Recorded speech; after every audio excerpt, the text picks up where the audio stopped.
You're looking at an aircraft from Malaysia that's just landed in South Africa this evening, carrying the Prime Minister of Malaysia, Anwar Ibrahim, among the leaders who will be attending this week's G20 Leaders Summit here in Johannesburg at the invitation of President Cyril Ramaphosa.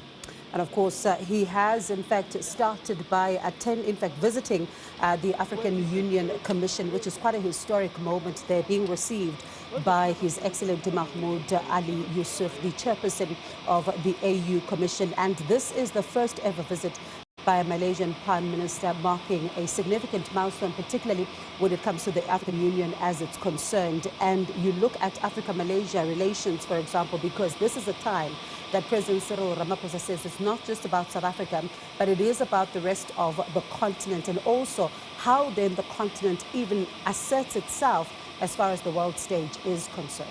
Well, during his time at the G20, the Prime Minister of Malaysia's office says that he will in fact highlight the country's perspective as chairperson of ASEAN in two separate sessions that are related to inclusive and sustainable economic growth, leaving no one behind, building our economies, the role of trade, as well as financing for development and the debt burden.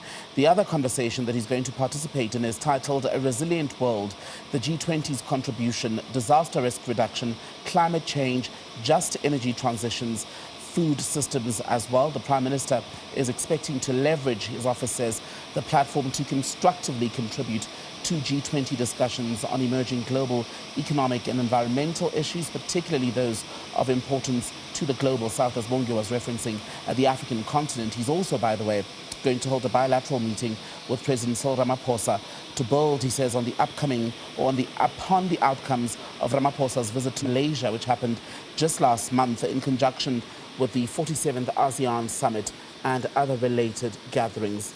And of course, as he was with the AU there a little earlier on, right, they were speaking about some of the issues of mutual cooperation, particularly when you listen to the African Union's Commission's chairperson there saying that this underscores, right, an opportunity to deepen cooperation, particularly when it comes to strategic cooperation between the two, and also highlighting that this is a moment of strong bilateral ties, noting that when you look at Malaysia-Africa trade surpassing $7.5 billion, rising by over 20% in 2 years, and saying that, when you look at what is currently taking place, it is going to be important for some of these relations then to continue and also concretize some of the opportunities of mutual benefit there, and also speaking about the fact that it also deepens, some of the conversations, especially around trade, more trade, especially as you're looking at the African Free Continental Trade Agreement there, which is one of those, areas that is being pushed greatly here, not only by business, but also leaders, to make sure that post the G20 summit, you also see a big push as far as that is concerned on the continent. And just to remind you, for those of you perhaps who are just tuning in, we're looking at that jet from Malaysia Airlines. That's because it's just touched down at Waterkloof Air Force Base in Pretoria, because it's bringing to South Africa the Prime Minister of Malaysia, Anwar Ibrahim. He's got quite a schedule during his stay in the country. We're expecting, you see, the crew there preparing for him to come out of the aircraft. That's when he will then be received by a delegation from the South African government once those doors have been opened and all is set in place for the reception to receive Anwar Ibrahim. Just to tell you more about what he will be doing while he's in South Africa. He's going to meet, like I said earlier, with President Cyril Ramaphosa, but he's also going to speak to leaders of the South African Muslim community, as well as local key industry players in a business forum. He's also going to have these one-on-one business meetings, they say, with the South African and Malaysian business leaders. The Prime Minister also going to be attending a meeting with the Malaysian diaspora. That's a dinner that he's going to attend in Johannesburg. He says that the invitation by President Ramaphosa to South Africa demonstrates a commitment basically to strengthening further bilateral relations between their two countries. And interestingly enough, by the way, he's also going to be using his time in the country for a courtesy call with Ndaba Nkosinathi Kgaolati, that's the Vice President of Botswana, where they're going to talk about mutual interest matters. These, they say, are aimed at strengthening bilateral ties, including cooperation on the country's economic transformation program. There's also going to be a chat about meetings with his counterparts who are attending, the G20 summit. And of course, the president of South Africa, Cyril Ramaphosa, paid a visit, an official visit to Malaysia right in October. And it was his first visit to that country since he assumed presidency. And also some of the conversations that they would have had there was, around the areas of mutual interest, exchanging views, particularly when it comes to regional and international issues that continue, of course, to grip the headlines and all of that. And both leaders continuing to reaffirm the bonds of friendship between the two nations, also saying that it would be important to have a more resilient as well as dynamic partnership, and also take a step back, right, to think about some of what came out from the bilateral conversations there, expressing their commitment, particularly when you think about areas of trade and investment, and also agriculture, defense, science, technology, and innovation, education, tourism, and culture, transport, among others. And these are quite critical, particularly when you think about a South Africa that is often being spoken about as far as the skills gap is concerned. So certainly a lot of conversations continue to be had around some of the issues of mutual benefits, and also both leaders expressing that they will then continue the growth of their bilateral relations. As we look at these pictures, just to remind you that there's a possibility that the guest list for nations attending this G20 Leaders Summit could grow. An unexpected change announced in the last, let's say, hour and 45 minutes. Confirmation from President Cyril Ramaphosa, confirming basically a story that was broken by SABC News this afternoon, that the United States has now had a change of heart and is looking at the possibility of participating in some fashion in the G20 summit.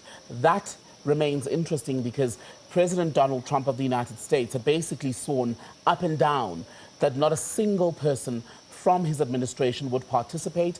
He's relying once again on those debunked, those false claims of a white Afrikaner genocide in South Africa. He's even gone as far as saying the country should not be part of the G20, but nonetheless, confirmation from President Ramaphosa today, after a report by the SABC, that ultimately the Americans have now started singing a different tune and are looking at modalities. That's important to stress. We don't know how they will participate, but all of that is now being explored in 11th hour discussions with South Africa as the host, President Ramaphosa, saying it's absolutely important, in fact, that the US participate when you consider that in 2026, next year, they will take over as chair of the G20. And it's the issue of the declaration that had proven rather thorny not too long ago. The US threatening South Africa against the adoption of any declaration. President Ramaphosa today telling South African media that there will be a leaders' declaration at the end of the summit and that South Africa would not be bullied. So is this then the US participation, if it does happen, a moment where we will see a thaw in relations between Pretoria and Washington? We wait to see.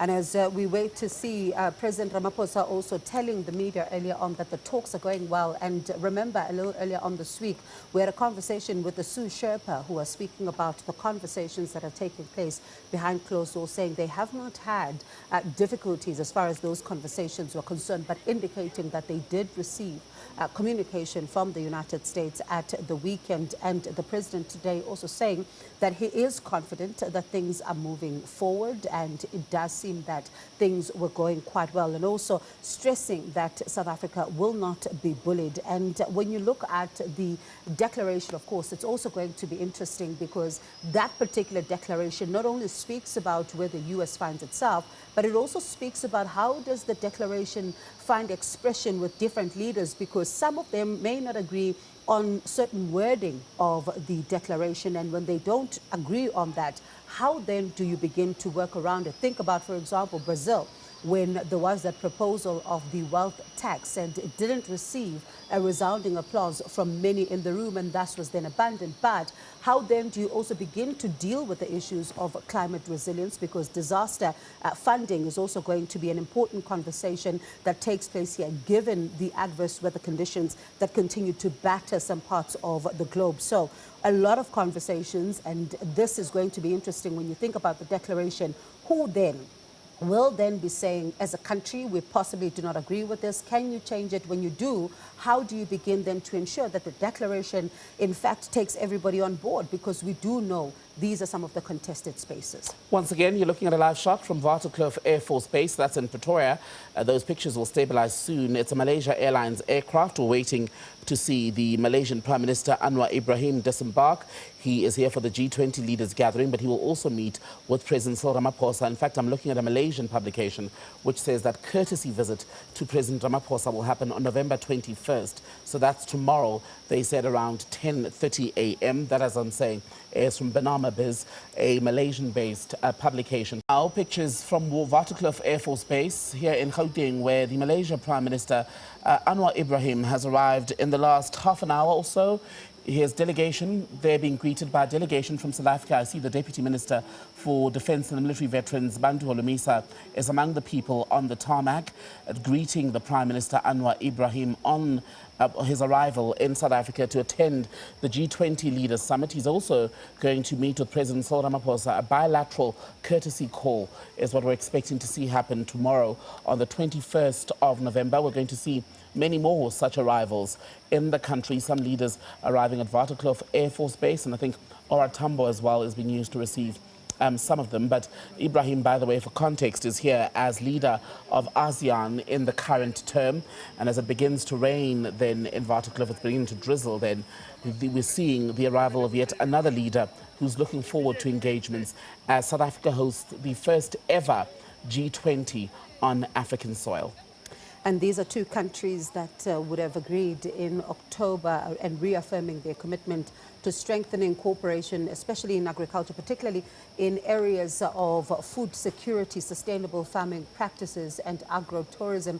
These are some of the issues that the Global South has also been speaking about most, especially when it comes to food security.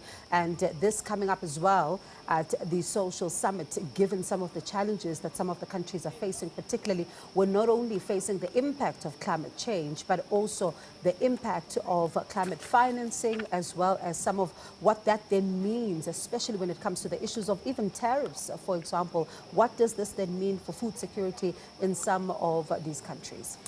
I wonder if we'll go back to those pictures. I see there's quite a welcoming party there, entertainment on the tarmac, not something that you see every day when we receive guests in the country. But this convoy then will shortly take the Prime Minister of Malaysia, Anwar Ibrahim, to his stay for the duration of the G20 summit. But by the way, I think it's worth us just going through the G20 membership while we have this opportunity. So the G20, by the way, despite its name, consists of 19 countries, 19. They are Argentina, Australia, Brazil, Canada, China, France, Germany, India, Indonesia, Italy, Japan, the Republic of Korea, Mexico, Russia, Saudi Arabia, South Africa hosts this year, of course, Turkey, the United Kingdom, and the United States. There's also the inclusion of two regional bodies, being the European Union and the African Union, all of whom will be participating in this year's summit.